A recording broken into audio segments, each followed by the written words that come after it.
Mmm. I just cooked myself up some chicken, so I'm going to enjoy that. But just doing a quick little intro.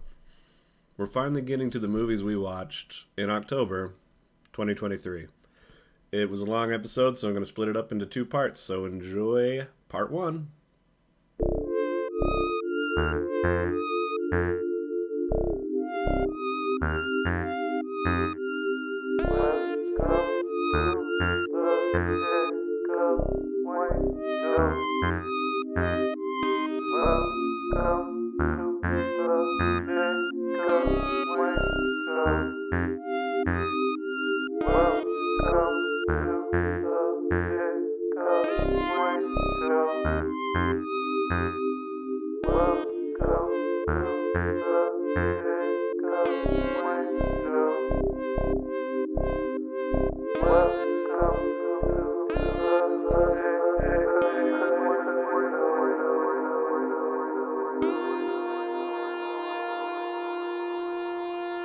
Welcome back to the Jacob Wayne Show. This time around, we're going to be going through all the movies we watched in October because it's Halloween season now here in December 12th.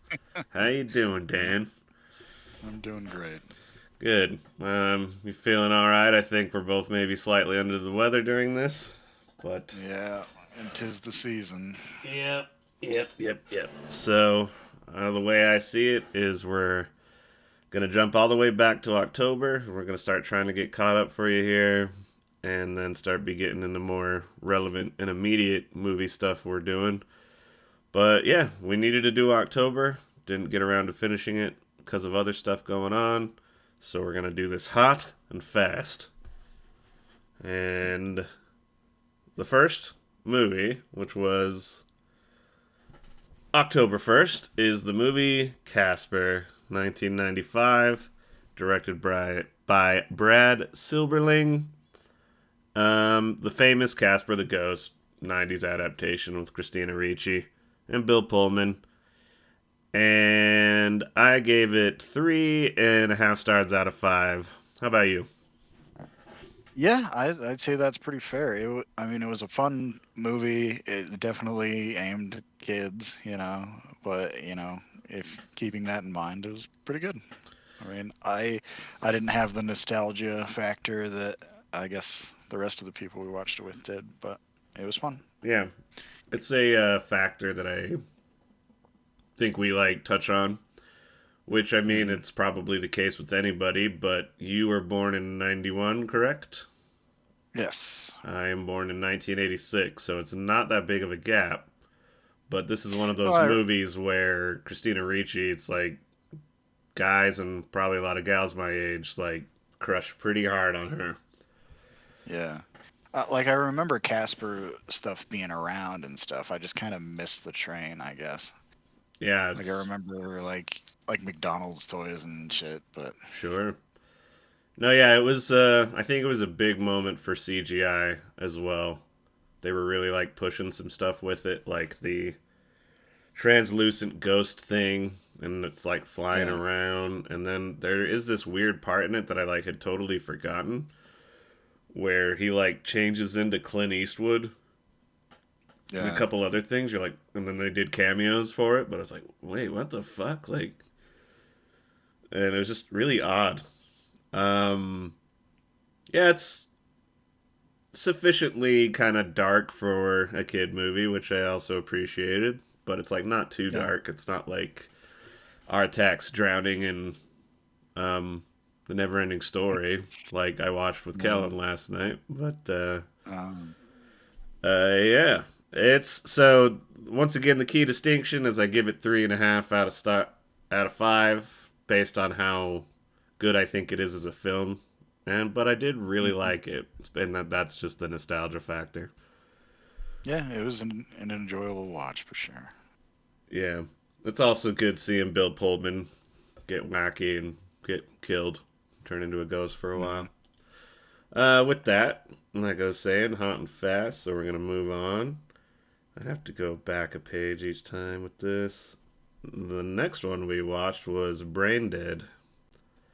That Also is known as yeah, Dead right, Alive. right, right. I almost forgot that. This is one of Peter Jackson's first movies. For those that are listening to this, you must know who he is, but just in case, he's the Lord of the Rings director, King Kong remake, and then now he was like the fifth Beatle or something. He's just doing Beatle stuff, it seems. Um, I mean, what to say about this one? I realized I hadn't seen it before. I was mixing it up with his other movie, Bad Taste. I knew it wasn't Meet the Feebles, which is a puppet thing.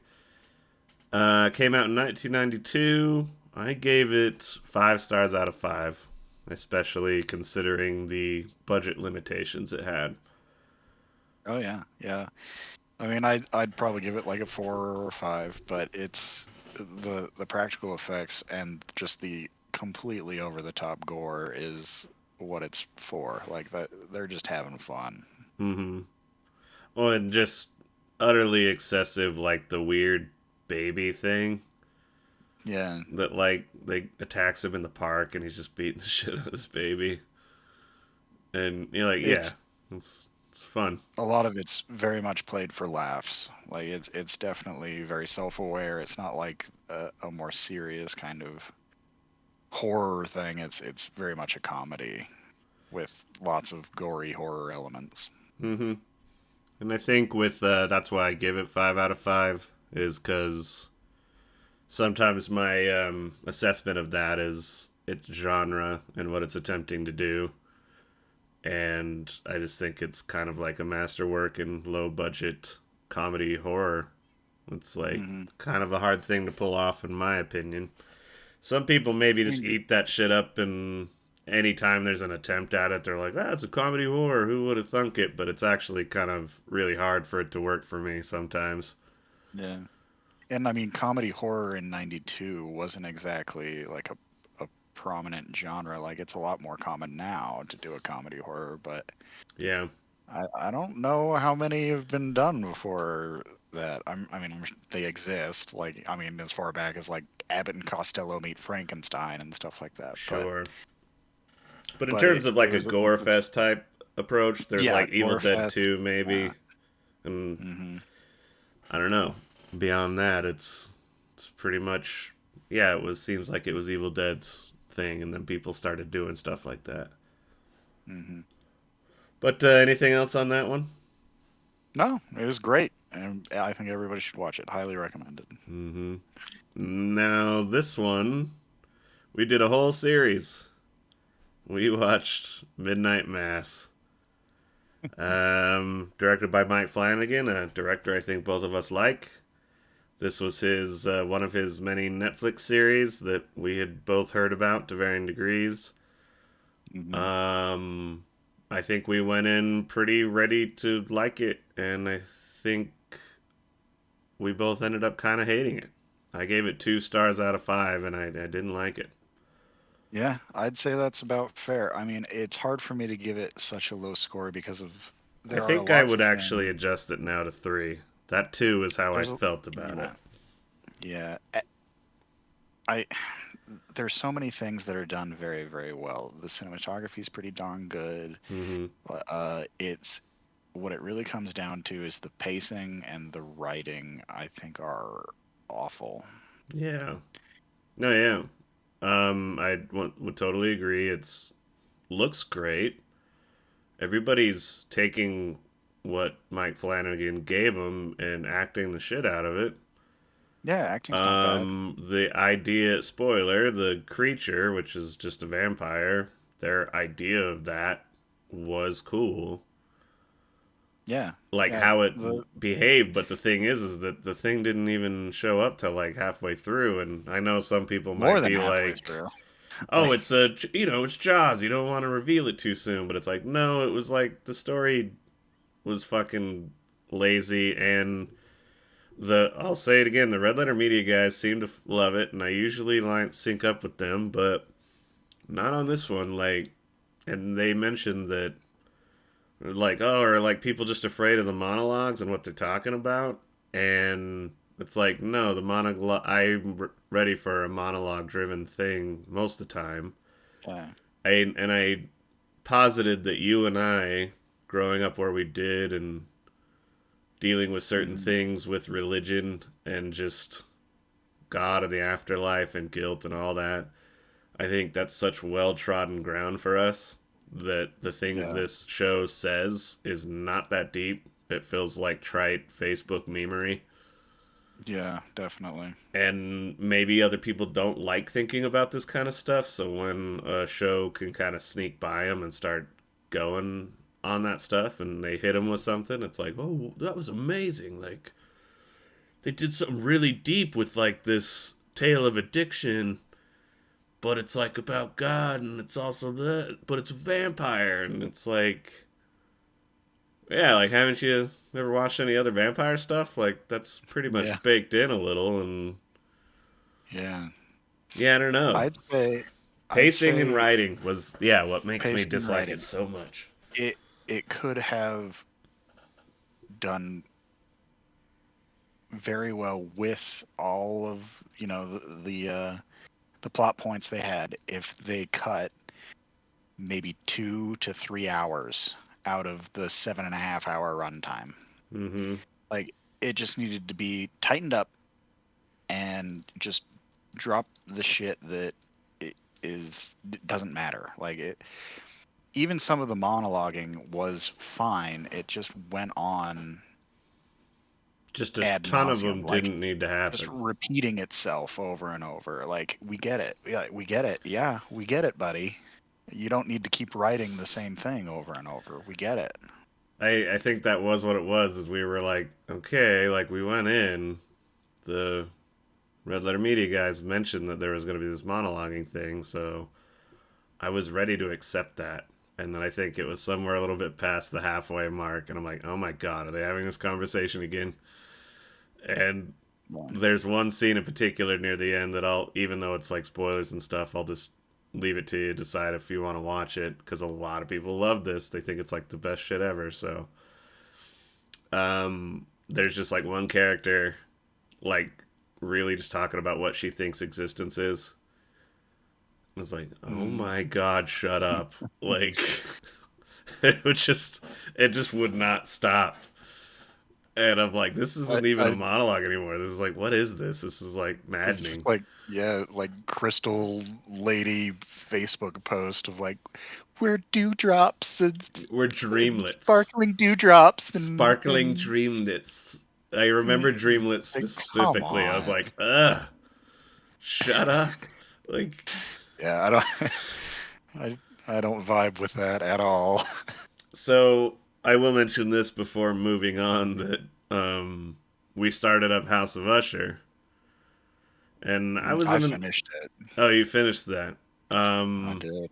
I I was thinking about it. I was like, I wasn't particularly in the mood to tackle that the day we put it on, Hmm. and I was like, it did more interesting stuff to me than Midnight Mass. Like where, but Yeah. I also once again the plotting. I was like, damn it, I know what each one of these episodes is going to be, and I'll wait for you to give me your thought in just a second. But Hmm. um, the setup is like, oh, okay, so it's that, and it's gonna okay, and then Yeah. he had burned me so much with Midnight Mass that I was just like, God damn it, I'm not in the mood for this. And I was also like, just as I mentioned, I'm a little sick of the Succession, Knives Out, like rich Rich people people. problem Yeah. family thing. I'm like, Hmm. nah.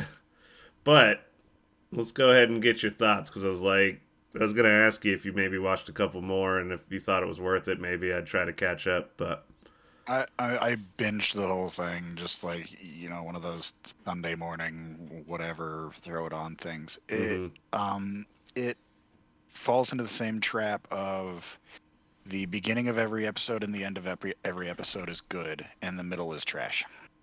Okay, And yeah. that was very much the same in Midnight Mass. But I think there was more clear direction in, like, there's more things happen. Like, the plot is being moved along, granted not at a pace that I would like, Mm-hmm. but it does more than Midnight Mass does. Okay. One of the biggest problems I think with the Follow the House of Usher series is you know exactly what's going to happen at the very beginning. Mm-hmm. Like you know the layout of every episode, someone's gonna die. Like like you can just count them. Yeah. So I would then ask is since this is a tribute to Edgar Allan Poe in some way, that going into this you're gonna accept that and be like, well, it's just his modern retelling of some Edgar Allan Poe stuff, so it's okay to know what's coming. But do you think he pulls off the tribute to Edgar Allan Poe-ness of it all? Oh no, not at all. There's definitely tons of nods to Edgar Mm-hmm. Allan Poe, but if you're looking at like you know adaptation, I think that would be a hard word to qualify Yeah. in this particular instance. Like it's not an adaptation. It's just like, hey, we did the same thing. You see that? Yeah. That's an Edgar Allan Poe reference. You get it? You get it? That guy's getting bricked up into a wall. You get it? Do you Yeah. get it? Did you see it?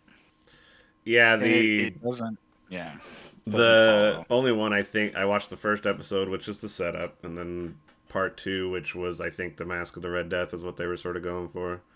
Yeah.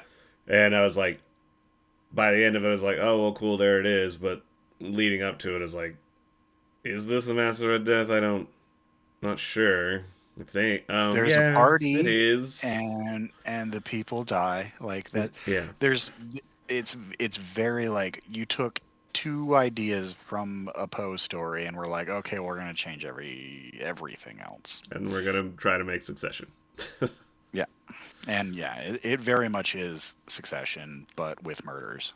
Okay, and that also reminds me of another show, and there's 2 points with this. Is I had talked to you once about Lovecraft Country, Mm-hmm. where they take H.P. Lovecraft ideas, but because he was such a virulent racist, that the whole Yeah. concept is that they made them stories about African Americans to sort of take what's cool about the H.P. Lovecraft universe and Mm-hmm. turn it into a positive. So it's like kind of taking a cool idea, but we know that guy's a racist piece of shit, so we're gonna try to save it by twisting it into something different, which on a certain level I think is really cool. But I watched that show. First episode was interesting, but then you realize they're just doing all this H.P. Lovecraft sort of callback stuff, but it isn't even really that. Mm-hmm. So then you're like, well, just make up your own thing, I think. Like, people can accept a Lovecraftian idea that isn't written by him, but if you're going to adapt it, just to adapt it, even Yeah. if he is a racist piece of shit. But if you don't want to make something because the guy is that, then yeah, just don't make it then and let it go away a little bit. You can still make a Lovecraftian like thing, and I think people will be like, oh, well, that's sort of that, but cool. And Yeah. I wanted to go back a little bit on how you thought the beginnings and the ends were pretty good, but it's just this flat in between, and Mm-hmm. then just pacing and how long things need to be. Like, Yeah. I know to a degree that television and series are set up in such a way that there probably should be some sort of a stinger at the end of the episode to make you want to keep going. Yeah. I mean, I don't begrudge him that for But sure. It's there like, is a part of me where I really have started to resent getting like kind of fishhook like that. yeah. Like just okay, you waited all this time to do something interesting or cool, so now I'm gonna watch the next one, but then you wasted so much of my time. Yeah, I mean, I don't mind like hooks and stingers. That's how TV works.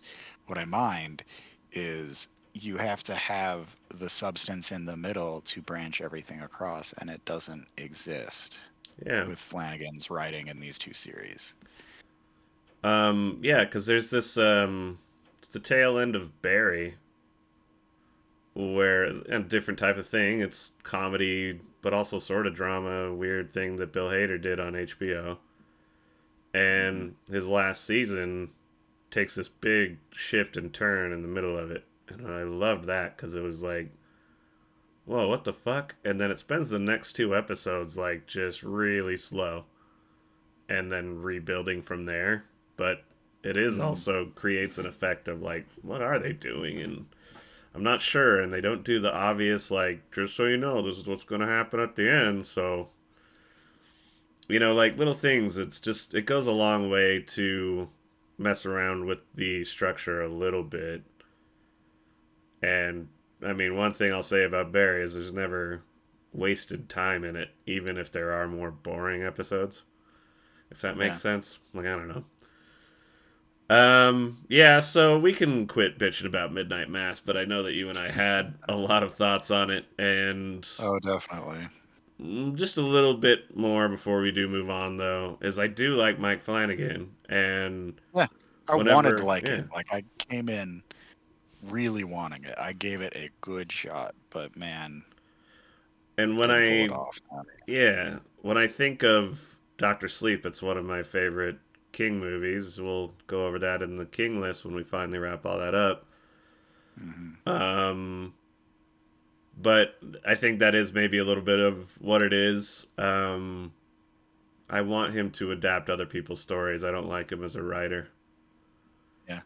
And I heard, interestingly enough, Red Letter Media guys are talking about the new Wes Anderson, and they were like, it was Mm-hmm. fine, but I kind of wish he would just like adapt somebody else's script or story, which I guess he did end up doing. This uh, Wonderful Tale of Henry Sugar or something like that, which I haven't seen Mm-hmm. yet, but it is interesting. Certain directors where you're like, or actors even, you're just like, wow, okay, they're really good at certain things, but they aren't the powerhouse that I think they want to be, or I don't know, just certain things they just don't do right. Yeah. I don't know. Anyway, it did. I will say that watching it made me have a lot of thoughts about a lot of things. Yeah. So yeah, I'll move that up to 3 stars. After that, we watched one of my old favorites, Suspiria from 1977. It is directed by Dario Argento, a I think not necessarily to everybody because it took me years to learn about him, but well-known Italian horror director. Mm-hmm. I think he has a lot more other films that I don't know as well, but are a lot like Suspiria. And I gave this one, even though I love it, 4 stars out of 5 because I think there is just something kind of not totally landing about it the whole time. Yeah. I'd But say yeah, it does come off as a little dated now, but it's absolutely beautiful. Like mm-hmm. playing with lots of colors, like with especially reds and blues, and it's got a great soundtrack, and it's a great suspenseful movie. Hence the name Suspiria. Yeah.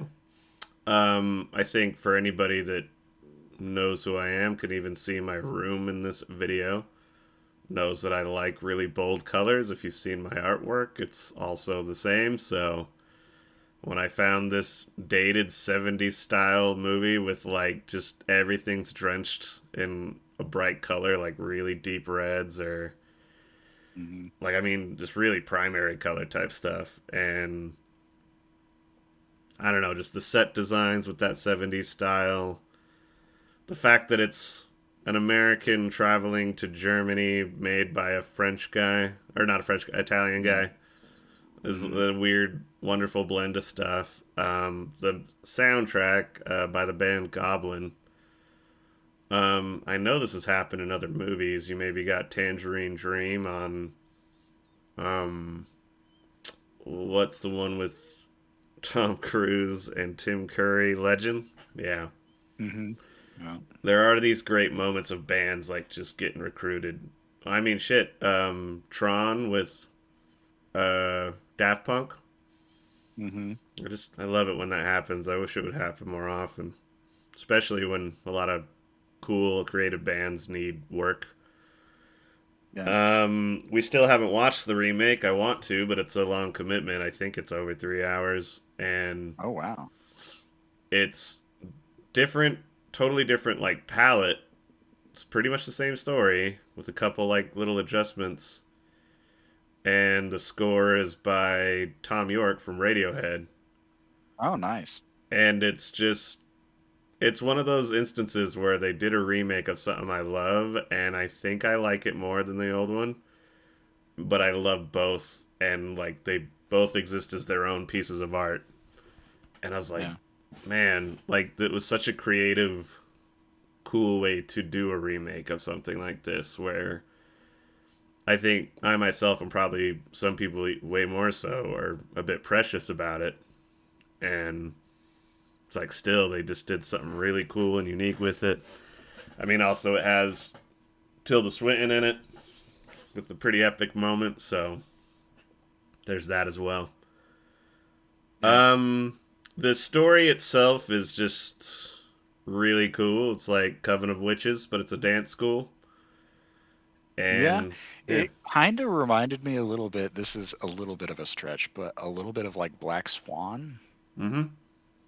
Like a very like, oh, am I going crazy or not kind of I would like to thing, hear if along with the he, dance school, but yeah, I would like to hear if he was influenced by this on that. yeah. I would not be surprised. They are similar in tone, I'd say. Yeah, Definitely not plot, but tone. that's interesting that you said that because I think that holds true with what I was thinking is that despite that story, it is very dreamlike. It doesn't function properly. Like it's a weird fever dream. Hmm. And it's just like, wait a minute. Like she's walking through this door and jumps right into barbed wire. And it's like, why would she do that? But based on the logic and the way the story unfolds, it's just like, well, yeah, you do weird, dumb shit like that in dreams. Hmm. And I feel like it totally makes sense when viewed that way. So it's as the kids would say, it's a vibe. Yeah. So I highly recommend it, even though I don't think it's quite a masterpiece. I do need to watch more of his movies too, but we have so many to Yeah. get to. Let's see here. Um, I watched Teenage Mutant Ninja Turtles: Mutant Mayhem, and that was not a horror movie, but I figured I'd finally check it out. Have you seen that yet? I have not. The art I style looks interesting. That's about all I can say.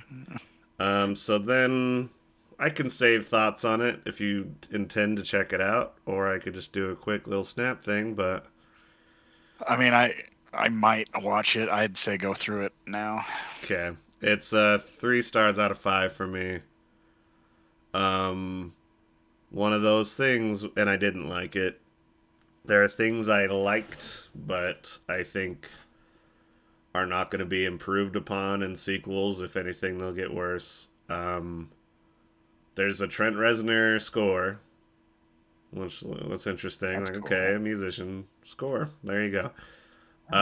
And I got a Trent Reznor and Atticus Ross, the duo, and they do a good job, but because I don't think they know how to not do a good job. But it's also a little like this isn't like one of their great scores. Um, the art is very cool. The novelty of actually getting teenagers in the room to record together is a good idea because it creates that vibe of annoying teenagers that are turtles. Hmm. Um, that's about where it ends. There's the mutant fly voiced by Ice Cube, and guess what? He's being Ice Cube, and it's just I couldn't care less about the story or what they were trying to do. It's like, oh, the mutants, but then some of the mutants are bad and want to kill all the humans, but they just met April O'Neil, who they made a teenager like them, and then they go to school with them at the end, and I'm like, God damn it! I want my ninjas fighting a gang, the Foot Clan, in New York, and it's very New York, and they're stuck in the sewer, and they don't join society. Like they are outcast mutant ninjas. That's what I fucking want, and just but we could be positive and like tell a good message about. It's like I don't. God Does every fucking kid movie have to be like this? And yeah, anyway, I guess we'll just move on from there. But I think I kind of hated it, But and I love the original movie. That's probably the only one I love. All the rest of them, I'm like, I like this idea so much, but I want it to be like the comics that they came from, which are a Mm. little more dark and weird and like, man. I will say one thing. There's a video game. There's a plot line called Ronin, and it's Hmm. where all the other turtles get killed, and then Michelangelo learns how to use all their weapons, and then he can just use all of them, but he's like alone in this like post-apocalyptic like world that Shredder's taken over. And it's like that would be a sweet video game, and I think it's cooler as a video game than maybe a show or a movie. But I also just want a good old school Teenage Mutant Ninja Turtles open world video game, kind of like the Spider Mans, or like mixed with Yeah. GTA or something. I think that would be sweet. But anyway, that's a subject for another time. We then watched The Fog as we Good old John slowly, Carpenter. yep, we slowly been going through John Carpenter's. This one came out in 1980. I hadn't seen it. I think you had seen it. Yeah, a very long time ago. It was definitely due for a refresh for me. It is. I gave it 3 stars out of 5. I liked it, but I just think it's really basic. Not Yeah. all of it I works or agree. keeps your attention that well. He's done better. I mean, there's a lot of his Definitely. movies I love, so I don't know. I don't. I guess that's kind of one reason it's 3 out of 5 stars. I don't have a lot to say about it. Yeah, I mean it is your basic like, cursed town story. I mean, you got a young Jamie Lee Curtis in it, and she does pretty well. The acting's not fantastic, but it's not bad. It's just a very middle of the road 1980 horror movie. Like there's Hmm. not a whole lot to say about it. I think it ends pretty well. Like there's a lot of cool scenes at the end. Yeah, yeah. This was his But follow up to Halloween, I believe, mm, and both like I mean, Halloween is the creator, the standard bearer of like the slasher genre, mm, and I mean, I don't think you or I necessarily really love that one. I could nah. recognize it for what it is and its importance, but I'll also say I think he did better with the slasher thing with that than this, and I kind of would have wanted a little more of the weird left of center stuff that he can do, like in Big Trouble in Little China or They Live. Like if just a Mm, tinge of something like that in this, then the idea of zombie pirate ghost thing yeah. would be cool. Zombie pirate ghost. I kind of liked the aspect of like the radio host, like the whole Yeah, radio aspect of the story. I thought that was kind of cool. I mean, it necessarily utilized the best, but yeah. it was a cool idea for sure. That's like Adrienne And Barbeau yeah, was that was her, yeah, wasn't it? yeah, she was the radio host. They're kind of doing the And Warriors thing, like the yeah, a little close bit. up shot of the lips and like, hey, thanks again for tuning in at VF. Blah, blah, blah. And yeah, a little more style. Like would have pushed it quite a bit ahead. So yeah, I think there's definitely going to be worse John Carpenter movies, but I think there's Oh, also going to definitely. be way better ones. Much So better. Yeah, yeah. Yes. I don't know. I guess we can just move on from that one. Yep. Um, oof. Okay. Pet Cemetery Bloodlines. Yeah. Directed by Lindsay Anderson Beer. um, I gave it 2 stars out of 5. I didn't like it. I kind of hated it. Yeah. I think my main gripe with this is they didn't utilize David Duchovny like at Mm-hmm. all. They should have. Secondly, the story doesn't fit really well into like the broader Pet Cemetery Mm-hmm. universe. Like it, I think it Yeah, got tone wrong. I think it got the storyline jumbled. I yeah, don't it know. fucked up the whole. Um, man, what's the character's name again? Judd. It fucked up the whole Hmm. Judd story. What for Yeah, either adaptation you're making the prequel to. yeah, Um, it and it's interesting. Certain movies can pull off like gory, cruel meanness, and it's effective, and hmm, it's what you want or need in the story. This one, it did just feel like sort of gratuitous and unnecessary for what they're trying to do.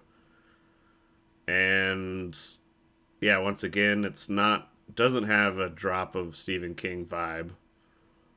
yeah. Other than there's somebody trying to do a main accent.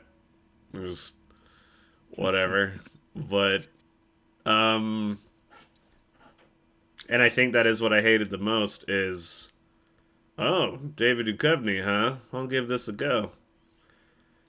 They And they give him like sort of 5 lines. yeah they did the. Do you remember the Godzilla remake when they first started that whole thing up in Yeah, yep, 2014, and they used Bryan Cranston to yep. To rope get you in? people into the theater. Yeah, Yeah, it felt like that that, like felt. cheap move. Yeah, definitely. I think we were talking about it during watching it, how we would have rewritten it, and it was something about having uh David Duchovny and the Judd character like have it be more focused on that interaction rather than like the dude's friends, Yeah, all these like teenagers, yeah, and they feel bad for this guy, but he came back and he's already undead and a dick. yeah, And yeah, I will say it. Everybody's too attractive.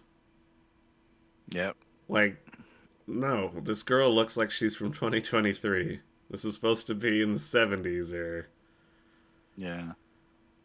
yeah, yeah. We don't need to keep shitting on it. It's kind of It was a garbage. disappointment. It could have been written much better, and Yeah, I think I that don't is think it they're though. gonna. Let's focus on Judd and him, and let the story be about the son. If they want to have a bit of that, Judd was his friend. Yeah, Have a bit of that, and then have him go to war and come back, dead, and his yeah, father buries him. Like, don't open the movie with that. yeah, Actually, make me feel something about this person he buried, because I mean that's what we know is so awesome about the original Pet Cemetery. It's by the time yeah, they actually take out the little boy Gage, hmm, you're like, holy shit. And then when Gage has that turn and is suddenly this possessed asshole, you're like, oh my god, like you yeah, feel stuff. Weird. yeah. I mean that was one of the main problems with this story is I don't care about any of these characters. You have to earn the things you're doing in the movie with these characters and make me Hmm. give a shit about if any of them live or die. And that Yeah. just did not happen. Weird. You can have horror and comedy, and if you make the characters lovable and you're rooting for them, you can get away with a lot of stuff. Yeah. Anyway, speaking of lovable characters and getting away with a lot of stuff, we have The Yeah. Craft from 1996, I directed have by a Andrew huge. Fleming. 4 stars out of 5. Yeah. Just, it's. I would almost give it 5 because of how much I like it. I really like it. But yeah, I think Yeah, it's about 4. I have a huge soft spot for this movie. It definitely has plenty of flaws, but I don't know. I don't know if I can even articulate what I love about it so much. It's just a great like teen gothic witchy fun story. I don't know. I love this movie. I think that's part of it is that it's more than just one thing. And Yeah. the way they layer it, they do it so well that it's a coming of age story. It's also like Yeah. witchcraft. I know it's funny coming from like a white cis male, but I think there's like, oh, if I was a lesbian, I think I would have loved this in 1996. Oh yeah, yeah, There's a little bit of definitely. that vibe. And if not that, then I guess maybe just female empowerment to a degree. Yeah, And great soundtrack. I mean, hmm. Um, yeah, and it's a lot of fun, and it's got a little bit of that transformation element where, like, say, Nev Campbell's character is a little bit of a loser, but then when they yeah, realize that they can tap into this power, she like gets to be attractive, and the one girl who's dealing with this racist bitch, she gets to be like, I hope her hair fucking falls out, and you get to see that, and yeah, it's like a little bit of revenge porn in a way, and um, but in a totally fun, innocent '90s sort of way, and I mean, Farouja Balk, this might be, I'm not going to say best, but maybe most iconic performance. yeah, I mean, I don't, obviously she's memorable in American History X, but yeah. I think that's where most people will know her from, but this would be a very close second. yeah. Or The Island of Dr. Moreau, which we still need to get to, Yeah, but I think that is sort of the accomplishment, is it is throwing all this stuff at the wall, seeing if it'll stick, and they get it to stick. yeah, Because so much of this movie is not built for me. Like, like if you made a movie about this today, I would have been like, I don't know, bunch of like yep, teenage witch girls like doing witchy stuff, believing in crystals, and but it works. Um, I don't know. You probably could remake this, and if you were careful about the tone, it could maybe be redone every once in a while with whatever the current todayness vibe is. But they really yeah, nailed the '90s vibe. Um, Oddly enough, it's like, I mean, Nev Campbell's memorable in it, but I had a giant crush on her because of this '90s kind of era. I was 10 years old at this point, and this yeah, is not a memorable Nev Campbell role to me, though. I mean, she's does her job, but it is a lot more about Robin Tooney and Farouja Balk and them going at it. yeah. Skeet Ulrich being in this is pretty funny too. Just him being this loser. Yeah, I don't know. I'd just go watch it. It's fun, especially a nostalgic revisit if you like Oh yeah, want one of those old '90s movies. yeah. And the '90s fashion is impeccable and Mm-hmm. everything. It's just like, oh yeah, I remember that shit. Yeah, I'll read this review real quick. This person, Demi Adjuigbi, says, I don't know how, but this movie is both extremely dated and bad and underrated as fuck. The last scene almost ruins it, but it's still so damn good it deserves a remake. And I know they're doing one, but I want a crazy, almost artful one. I want Suspiria High. I was like, all Yeah, right. yeah, So maybe it's. I think that's what it is. Is it's not one of those great movies is like shouldn't work, and it just does. It's kind of like Ghostbusters. It's like that on no, paper doesn't make a whole lot of sense, but you see it and you're like, this is awesome. Yeah, I don't know. That's all I can really say on that one. yeah. Then we jumped on to House of a Thousand Corpses, Rob Oh Zombie's yes. first movie. And I think Yeah. probably is best. I don't know. That's hard to say, but I like this one a lot. Did you ever see? What is it? Like the Salem or something?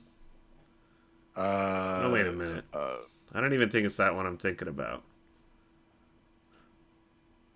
There's a couple of his I need to see, and yeah, I think it's the Lords of Salem. Lords of Salem. Yeah. Did you ever see that? No, I didn't. We'll have to watch that That's the sometime. one. I think that's the one with his wife on the cover. Yeah. And Yeah, I didn't see weird, she's in that one too, huh? But that. that one I think maybe competes with this one, only in the sense that he's trying to go for like this Kubrickian type horror. Yeah. Obviously, he's no Kubrick, but there is that kind of weird eyes wide shut type symbolism weirdness to it Hmm. that I'm like, there were moments in that where I was like, that's pretty fucking awesome. But I don't think it holds my attention quite like House of a Thousand Corpses. The sequel, Devil's Rejects, I think the ending of that was pretty entertaining, but Yeah. I don't know. This probably is his high water mark. Yeah. I mean, it House of a Thousand Corpses is very much just like a love letter to horror movies in general. You've got like the Texas Chainsaw Massacre vibes and like Mm-hmm. slasher vibes, and like it's just it's just like, hey, Rob Zombie really loves horror movies, and he like jumbled them all into this, I don't know, Frankenstein horror thing that I think it works pretty well. It's a fun movie. I wouldn't say it's like a great movie or like is profound in any way. No. It's very much a schlocky kind of horror experience, but it just meshes all of those horror tropes into like this fun little Mm-hmm. ball of fun. I don't know. No, you're I you're like it. absolutely right. When it first came out, I I thought it was like kind of like too much, and it was like too gory, and I wasn't like as accepting of stuff like that. And it's kind of funny as I've come back to it. Like I didn't watch it for a long time, and then came back. It's like this is actually really funny. Like I was able to finally Yeah. see through the Texas Chainsaw kind of grotesquerie of it all, Hmm. and like just that. Oh yeah, the main characters are kind of annoying. You do want them to get their scalp taken off. Yeah. Like it is funny how I kind of adjusted my tastes in that way over time, but yeah, it has Rainn Wilson in it and Chris Hardwick. Like, oh yeah, Yeah. those are the Yeah. guys. And then Sid Haig obviously wins the movie as the clown dude. What's his Captain Hmm. Spaulding? Yeah. Captain Spaulding. He's by far like the most comedic of all of the characters. But I mean, everything's kind of played in a very silly, nonsensical Yeah, manner. yeah, yeah. I mean, it's definitely like I don't know if we fully pulled off the best series of movies to watch in October this year. Yeah. But this is one that should probably like be a staple in October. Yeah. It's just like, yeah, I mean, what's more Halloween vibes than this like you said, love letter to horror movies. So, I think that sums that up pretty well. Yeah. What's it also very colorful, which is a little bit of the Suspiria thing. Yeah. Really like that. Then we watched one that's a classic for some people, but man, it is dated. Buffy the Yeah. Vampire Slayer from 1992, directed by Fran Rubel Kutsoy, but it is written by what's his face, Joss Whedon. Josh Whedon. Yeah, who he has not aged well either, and it's weird knowing all that about him to go back and watch this. And he was the darling child for a minute there. He got so much credit for this and its comedic style, and then went on to do Firefly and The Yeah. Avengers, and he wrote Cabin in the Woods, which I think is a good one. Yeah. But yeah, he's kind of a piece of shit, and some of the stuff in this, you're like, wow, this feels exploitative and I don't know, just kind of gross. Yeah. The Yeah, cast is really interesting. Like this should like with the cast, it should have worked. I mean, you've got Donald Sutherland, Rutger Hauer, Paul Rubens, Hilary Swank. Like Luke you've Perry. got some, yeah, you got some big names in this. that are Yeah, fantastic actors in everything, and there's just not much for them to work with. yeah. I did not like this movie. Um, I like Christy Swanson in The Chase, the one I made you guys watch. That's like some Yeah, silly fun.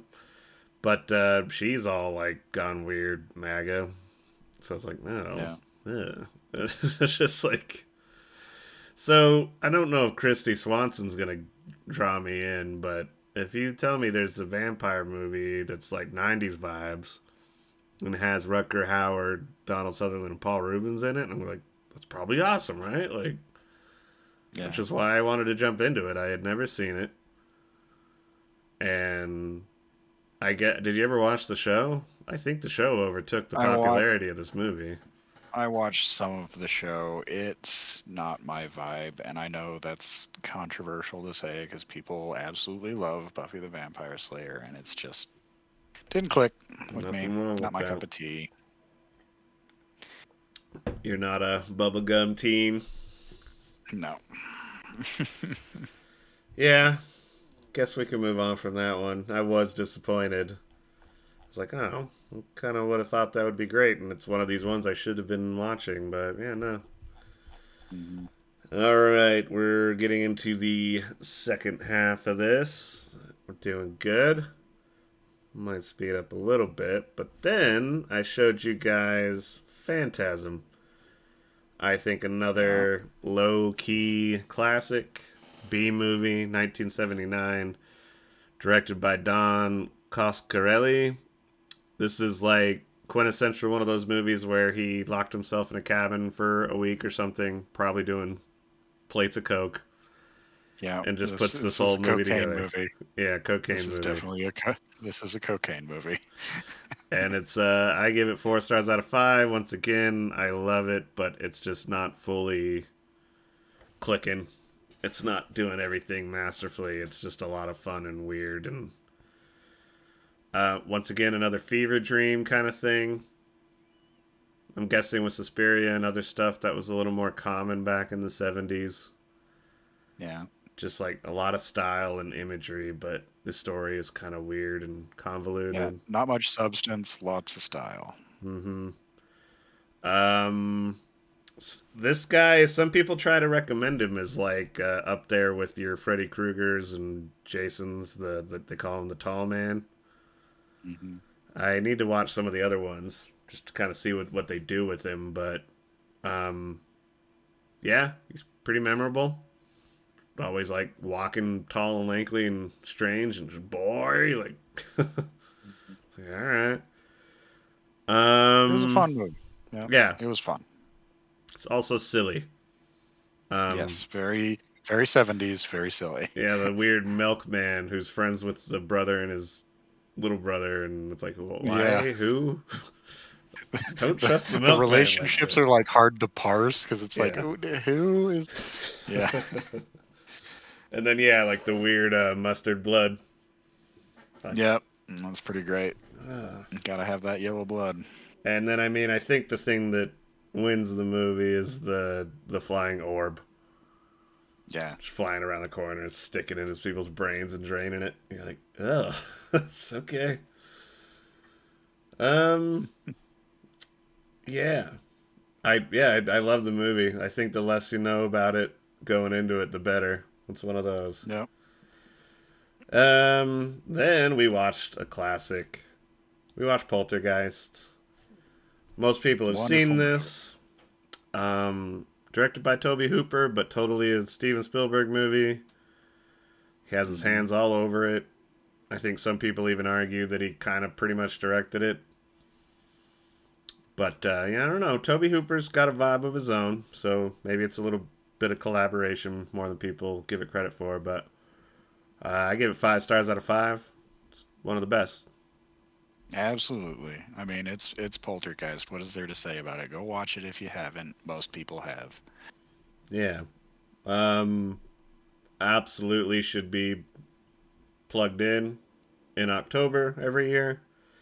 I don't Hmm. get sick of it, so it's perfect for that type of thing. Like I think some of these, I guess we could start doing that. I wasn't thinking about it, but like, is this worth the position in October? Oh, yeah, Because some of these I'm definitely like, I for like Poltergeist. that, but every year, like, and Poltergeist is there. It's just once again caring about the character. You love this family. You want them to be okay. Music's great. Who? This is one I'm going to steal from Bill Simmons, the Rewatchables podcast. But I like the question so much. I got to rip him off. Who wins the movie? Um, the what you call it? The psychic lady. Mm-hmm. Yeah. He does this other Most memorable. question where it's like, was it their high watermark? We can pick and choose. I'd kind of, Hmm. you know, he calls it Apex Mountain. A lot of his guests never know what it. Like, what? What do you mean Apex? Like the best thing they ever did, or just as their career? Apparently nobody gets it. But I like the question more in the context of like, yeah, who's the most memorable thing in this, and then is it just this person's best movie or whatever? Yeah, And I mean, clearly the girl maybe, and then, yeah. but She didn't really ever act again, yeah, did she? I think she shows up in the sequel, and then I think she passed away tragically, if I remember correctly. Yeah, Um. her last movie credit is Poltergeist 3 in '88. Okay. Who is? I mean, the mom's pretty great. Yeah, I forgot about that. Yeah. What is the name Oh, of the little lady? No, uh, Zelda. Tilda. Well, Oh, Zelda Rubinstein. yeah, that. Okay, I'm taking a look at some of her other movies. Like, man, she's got a movie called Anguish, and she's just doing this gangster pose on the cover. I want to watch all of her movies now. Yeah, because yeah, the movie is hers for sure, and yeah, She got I such don't know. riz. Yeah, tons of riz. This house is clear of the riz. I've sucked it all up. Yeah, well, we can just move on. You didn't. Thank you for listening to the Jacob Wayne Show. If you would like to contact us, please write us at The Jacob Wayne Show at gmail.com. You can find us on Spotify, iTunes, and YouTube. Simply search The Jacob Wayne Show and it should pop right up. Make sure you like and subscribe and leave a review and share this podcast with your friends. Please write us. It helps add content to the show and makes the show even better for you, the listener. Thanks for tuning in.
Welcome to